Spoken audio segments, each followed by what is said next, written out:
네, 안녕하세요.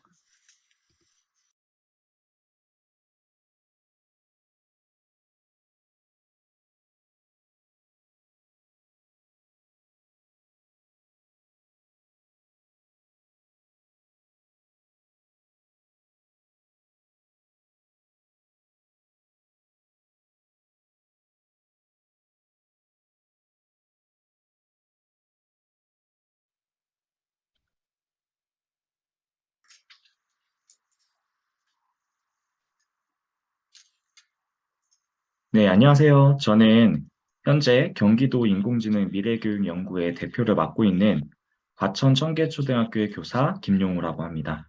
제가 첫 순서로 발제드릴 주제는 포스트 코로나 시대의 학교와 인공지능 교육에 대해서 말씀을 드릴 거고요. 제가 직접 학교 현장에서 주도적으로 이제 인공지능 교육을 운영하다 보니까 어떤 그 가치와 중요성, 그리고 필요성을 많이 느꼈거든요. 오늘 이 시간 동안 제가 느꼈던 감정들을 전달드리고자 합니다. 우선 첫 번째로는 제가 운영하고 있는 경기도 미래교육연구에 관련돼서 간단하게 소개를 드리겠습니다. 우선 저희는 경기도교육청에 소속되어 있고요. 그 다음에 인공지능으로 한정되어 있긴 하지만 그래도 앞으로 점차 미래교육으로 확대해서 연구하고자 하는 공교육 전문가 집단이라고 생각하시면 됩니다.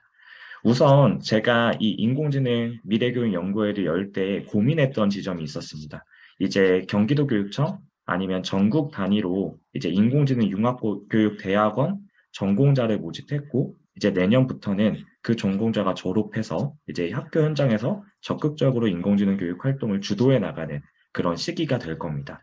그래서 이 연구회를 모집할 때 제가 중점이 되는 부분은 뭐였냐면 각각 이제 한국교원대학교, 성균관대학교, 중앙대학교, 기타 등등 이 인공지능 융합교육 과목이 개설되어 있는 대학원에서 연구하고 있는 그 교육 전문가를 모셔서 이렇게 30명으로 구성을 해서 이 연구회를 열게 됐습니다.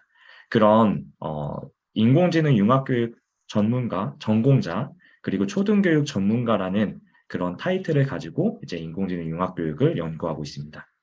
저희의 미래교육의 연구하는 목적과 방향은 간단합니다. 우선 모든 학교 현장에서 누구나 쉽게 인공지능 융합교육을 운영할 수 있어야 된다고 생각이 됐어요. 가장 중요한 건 학교에서 이루어지는 교육과정이고요.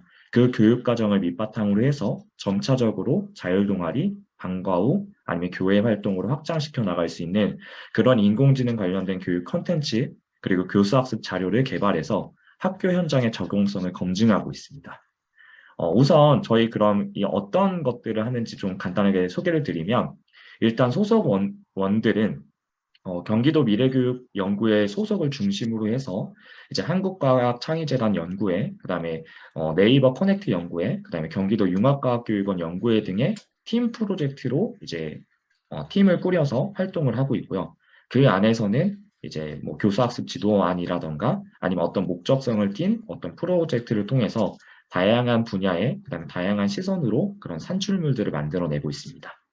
그리고 주된 연구 방향은 우선은 인공지능 교육이 정말 유용한지 그리고 학생들이 잘 배웠는지를 확인하는 게 매우 어렵더라고요. 그래서 학생의 산출물을 중심으로 연구를 하고 있고요.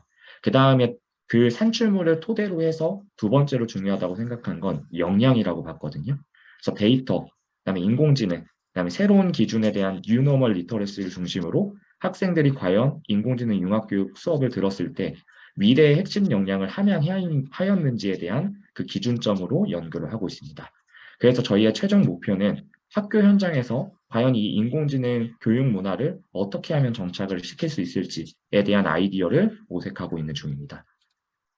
그러면 제가 이제 본격적으로 이제 포스트 코로나 전후의 학교 현장, 그리고 왜 인공지능 교육이 필요한지, 그리고 실제로 인공지능 교육을 어떻게 운영하고 있는지를 순서대로 설명을 드리고자 합니다.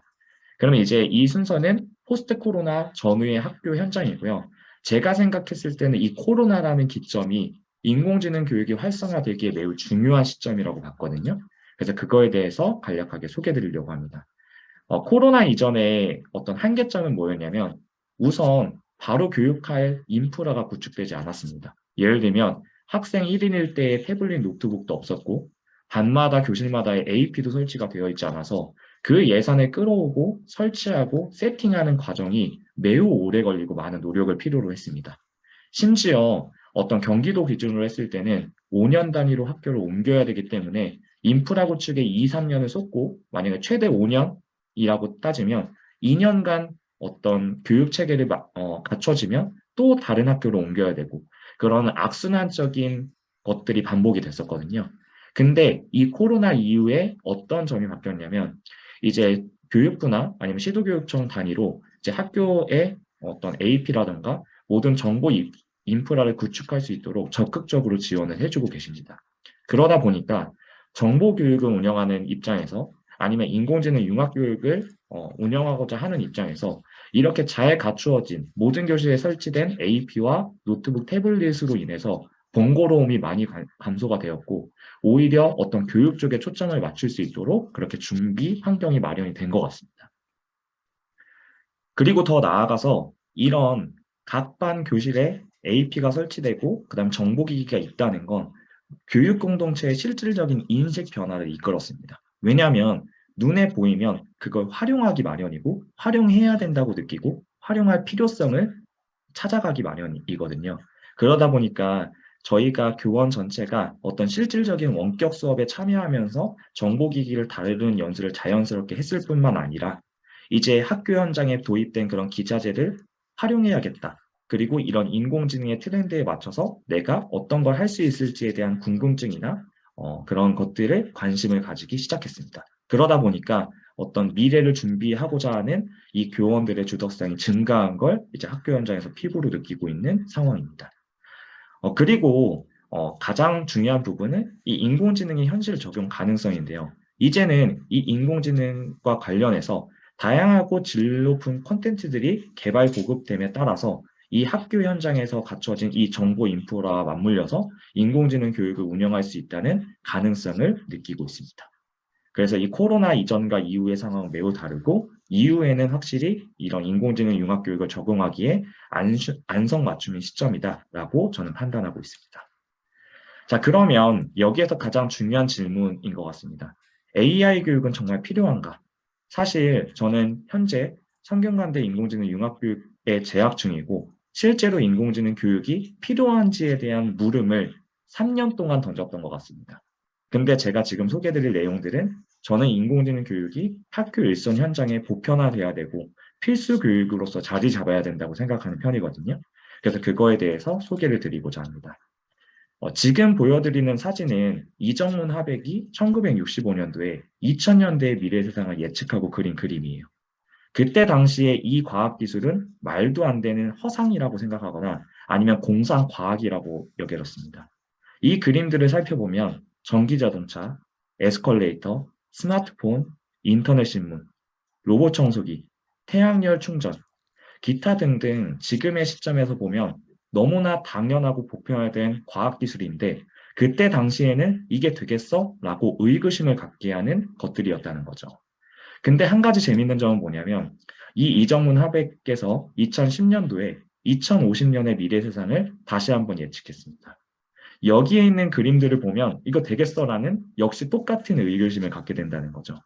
뇌에다가 뉴럴링크에 칩을 심어서 업데이트를 하면 내가 그 지식을 순식간에 활용할 수 있게 된다거나 아니면 로봇과 사랑에 빠지고 감정 교류를 할 수 있는 그런 휴머노이드 형태의 로봇이 이제 나오게 된다거나 아니면 어떤 헤드셋을 끼면은 내가 애완견과 대화를 나눌 수 있다거나 아니면 웨어러블 형태로 내가 어떤 로봇의 형태를 장착하면 하늘을 날거나 나의 신체의 불편함을 개선시켜 준다거나 지금으로 따지면 말도 안 되는 허상의 과학기술 아니야? 아니면 이거 공상과학 아니야? 라고 할 수 있지만 아이들이 지금 초등학교 5학년 기준으로 성인이 되는 2050년대의 미래 세상은 이렇게 펼쳐진다는 거죠.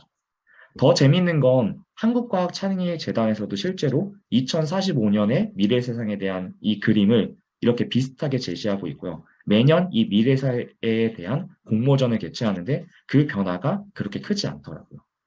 결국에는 저희는 이러한 세상을 결국 맞이하고 준비해야 된다는 거겠죠. 그러면 아이들에게 학교 현장에서 가르쳐야 되는 거 뭐냐? 교과에서 가지고 있는 그런 지식들도 배우는 게 필요하지만 내가 미래 사회에 어떤 역량이 필요한지 그리고 내가 어떤 문화와 삶이 펼쳐질지를 알고 내 교과 지식을 습득하는 것과 그냥 막연하게 배우는 것은 아주 상당한 큰 차이가 있다고 보는 거거든요. 그래서 저는 이 인공지능 교육이 아이들의 교육의 방향을 올바르게 설정해 줄 수 있는 가장 기본이자 토대가 된다고 생각하는 편입니다. 자, 그러면 여기에서의 인공지능 교육의 필요성을 좀 설명드렸다면, 저는 그러면 AI 교육은 어떻게 하는가라고 물음을 던졌을 때 세 가지로 기준으로 삼아서 가르치고자 합니다. 우선 데이터는 빠질 수 없겠죠. 그리고 인공지능 프로그래밍, 그 다음에 어떤 새로운 기준점, 내 미래의 삶과 진로 직업을 읽고 쓸 수 있는 그런 뉴 노멀 리터러시 함양을 위한 교육에 초점을 맞추고 있습니다. 그래서 데이터 리터러시를 그러면 어떻게 가르치는데? 라고 이제 궁금해 하실 거잖아요. 데이터 리터러시를 간단히 설명드리면 내가 그 데이터를 읽고 그 안에 숨겨진 의미를 파악하는 그 데이터 해독 능력이라고 이제 보는데요. 아이들에게 이런 걸 제공합니다. 예를 들어 이제 OCR 간판에 있는 글자를 인식해서 내가 어떤 평소에는 무의미하다고 생각했던 그 글자 데이터들을 내가 유용하게 쓸 수 있는 그런 영상들을 관찰한다거나 아니면 우리가 일상생활에서 나도 모르게 쌓여가는 데이터, 뭐 예를 들면 배달의 민족에서 음식을 시켜 먹었던 내역이라던가 아니면 네이버 쇼핑에서 내가 구매했던 그 내역들 아니면 구글 지도나 어떤 내비게이션에서 내가 이동했던 그 이동 동선에 대한 데이터들을 가지고 아이들이 실제로 어떤 그 인공지능이 적용된 그 데이터를 어떻게 결과를 예측하고 유의미하게 사용할 수 있는지 그런 활동들을 중심으로 이런 데이터를 다루고 있습니다. 그리고 더 나아가서 이제 데이터라는 건 좋은 데이터도 있고 안 좋은 데이터도 있잖아요. 그래서 아이들이 어떤 데이터를 수집하고 데이터를 이렇게 만져봤을 때 그 기준점을 잡을 줄 아는 능력을 심어주고자 하고요. 가장 간단하게 사이트에서 제공하고 있는 킥드로우라는 어떤 낙서를 맞춰주는 그런 사이트가 있는데 그런 간단한 사이트를 통해서 놀이와 체험만으로도 그 안에 담긴 어떤 원리를 설명해주는 그런 과정으로 아이들에게 인공지능 데이터를 가르치고 있습니다. 그리고 제일 중요한 포인트는 뭐냐면 저는 데이터 소통의 중요성을 인식하는 게 필요하다고 보는데요.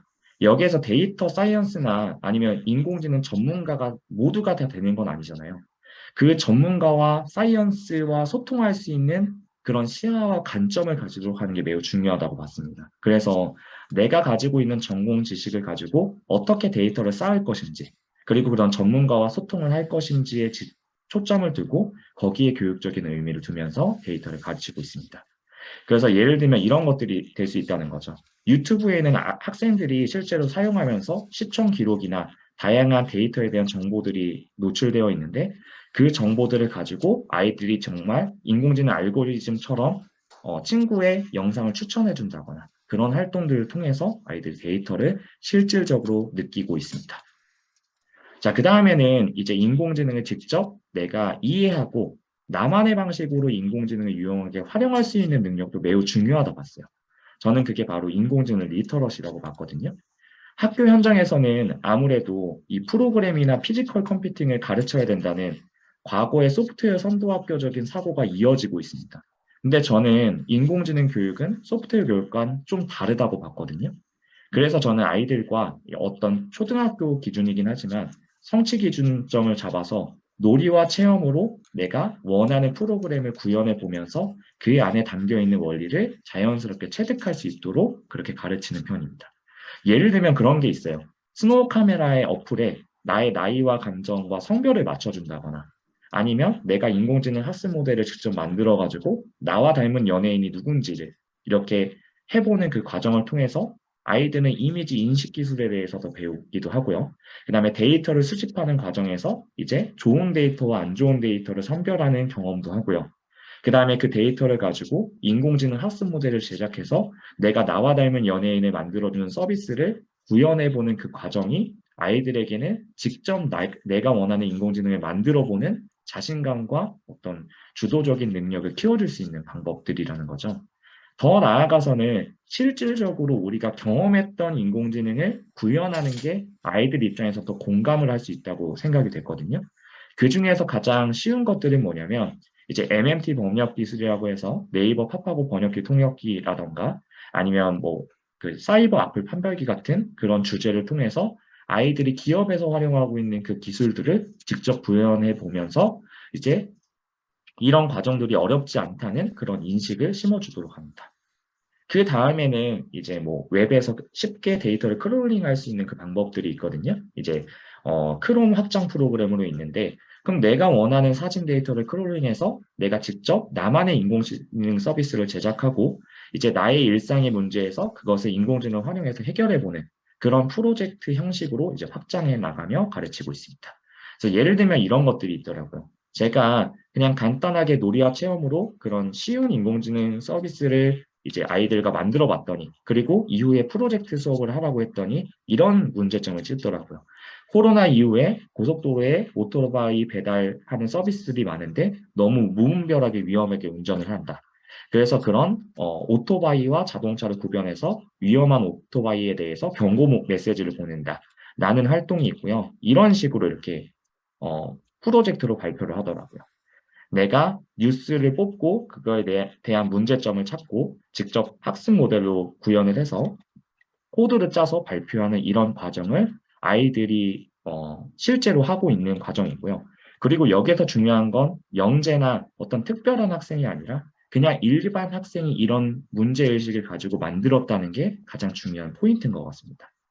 또 다른 거는 이제 인공지능으로 이제 기상청의 날씨를 너무 못 맞추는 것 같아서 그 날씨를 판별하는 서비스를 만들고 싶다라고도 하더라고요. 그래서 그거에 대해서 간단히 보여드리면 이런 것들입니다. 저는 간단하게 나와 닮은 연예인 찾기나 감정이었는데 이렇게 날씨 데이터에 대한 사진을 직접 수집해서 각 학습 모델을 만들고 그 다음에 이 결과에 따라서 내가 어떤 추천 메시지를 던져주는지에 대한 서비스를 자기 스스로 이렇게 주도해 나가면서 프로젝트를 수행하는 모습을 볼 수가 있었습니다. 이런 식으로 인공지능 리터러시라는 건 네, 바로 이런 식으로 운영이 돼야지만 이제 학생들이 주도적으로 나의 그런 것들을 활용할 수 있다는 거겠죠. 잠시만요. 됐습니다. 네. 다시 좀 말씀드리면 학교에서 선생님이 일방적으로 가르쳐 주는 건 그건 인공지능 따라하기밖에 안 되지만 방금과 같은 방식으로 아이들이 프로젝트로 간단한 것들을 구현해 보는 과정은 내가 스스로 인공지능을 능동적으로 사용해 보는 과정이다 보니까 그게 진정한 인공지능 리터러시지 않을까 싶습니다. 네, 마지막은 이제 뉴 노멀 리터러시입니다. 저는 시대가 변화함에 따라서 새로운 기준을 받아들이고 그 새로운 기준에 따라서 내 분야에 활용할 줄 아는 능력이 매우 중요하다 보거든요. 그래서 앞서 배운 데이터 리터러시, 인공지능 리터러시는 이 뉴 노멀 리터러시를 키워주기 위한 어떤 가장 기본이자 토대라고 생각하시면 됩니다. 그럼 아이들은 어떤 것들을 좀 생각해 보냐면요. 이렇게 네 가지를 좀 생각해 봅니다. 예를 들면 미래의 일상생활 모습은 어떻게 펼쳐질지를 한번 그려보는 거예요. 예를 들면 이 일상생활의 문화적 측면이라던가 아니면 우리가 앞으로 살아가야 될 그 삶의 모습들을 담은 미래 상상 그리기를 열어서 인공지능 로봇의 형태 아니면 CCTV에 적용됐을 때 아니면 스마트폰, 자동차에 적용된 그런 여러 사물에 적용된 인공지능의 모습을 구현해보고 그거로 통해서 어떤 문화가 펼쳐질지를 한번 상상해보고 공유해보는 과정입니다. 그리고 더 중요한 건 아이들은 미래의 진로 직업을 가져야 되거든요. 그리고 내 분야의 이 진로 직업이 인공지능 시대에 어떻게 펼쳐질지에 대한 준비 과정도 저는 매우 중요하다 보는데 아이들이 그 꿈꾸는 진로 직업에 대해 인공지능 기술을 한번 적용해보고 그 진로 직업의 모습이 어떻게 펼쳐질지를 표현해 보도록 하기도 합니다. 그렇게 하니까 아이들이 어떤 직업들이 나오냐면요. 가수, 공상과학 만화, 셰프, 선생님, 프로파일러, 외과 의사, 경찰 등 자기의 직업 분야에 펼쳐질 그 미래의 모습을 상당히 구체적으로 표현하고 이런 것들에 대한 표현을 아이들과 함께 공유하고 소통하다 보니까 막연했던 그 미래 사회의 모습이 좀 더 선명하게 보이는 장점이 있더라고요. 그렇게 이렇게 미래의 진로 직업 모습과 연계하기도 하고요. 아니면 이 미래의 혁신적인 서비스로 뭔가를 만들 수는 없을까라는 걸 통해서 우리 삶의 편의성과 효율성을 가져다 줄 수 있는 어떤 혁신적인 인공지능 서비스에 대한 아이디어를 구상해보고 그런 것들을 표현해보는 활동도 합니다. 뭐 예를 들면은 이제 인공지능 스마트폰을 가지고 내가 여행을 갈 때 차량 숙소, 비행기, 여행지 예약 같은 것들을 균형 있게 잡아주는 그런 서비스 같은 것들도 아이들이 만들어내더라고요. 이런 것도 할 수 있고요. 아니면 이제 마지막으로는 인공지능과 윤리 측면에 관련해서 이제 미래 세상에는 인공지능 로봇과 공존하는 그 과정에서 겪을 수 있는 윤리 문제라던가 아니면 인공지능이 인계점을 넘어섰을 때 일어날 수 있는 윤리적 문제 같은 것들을 다뤄보면서 이제 어떤 공학적인 측면에서 벗어나서 좀 더 아이들이 깊이 있는 사고를 할 수 있는 철학적이고 인문적인 사고까지 할 수 있는 그런 전반적인 인공지능 수업을 학교 현장에서 운영하고 있습니다. 그래서 아이들이 표현한 미래 세상의 모습들을 간단하게 보여드릴게요. 제가 교사로서 그리고 전공자로서 표현할 수 있는 부분은 일부분인데 아이들의 고사리 같은 손으로 표현해내는 결과물을 보면 훨씬 더 깊이가 있고 더 많은 것들을 저에게 알려주는 것 같았습니다. 그래서 이런 식으로 내가 여행 일정을 짜서 예약하는 어떤 혁신적인 서비스를 그려내고 설명하기도 했습니다. 제가 지금까지 설명드린 내용들은 가장 기본적인 프로그램의 엔트리를 가지고 구현을 했습니다. 왜냐하면 학교 현장에서 가장 많이 적용된 플랫폼이기 때문이었어요.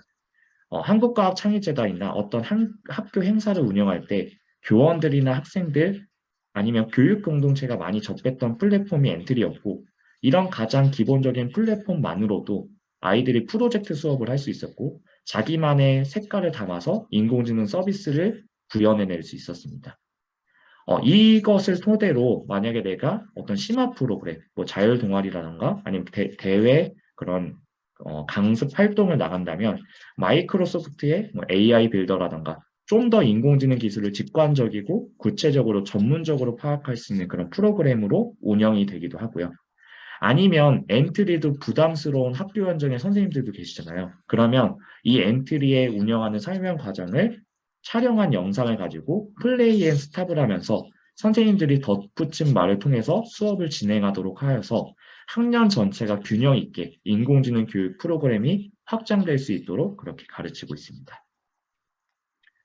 그래서 AI 빌더를 살펴보면 아까 엔트리에서는 데이터를 그냥 입력을 했다면 이렇게 태그 작업이라던가 아니면 어플리케이션을 직접 구현해서 내 휴대폰이나 스마트폰으로 적용할 수 있다거나 그런 확장성 있는 그런 인공지능 교육 프로그램을 개발하고 있습니다.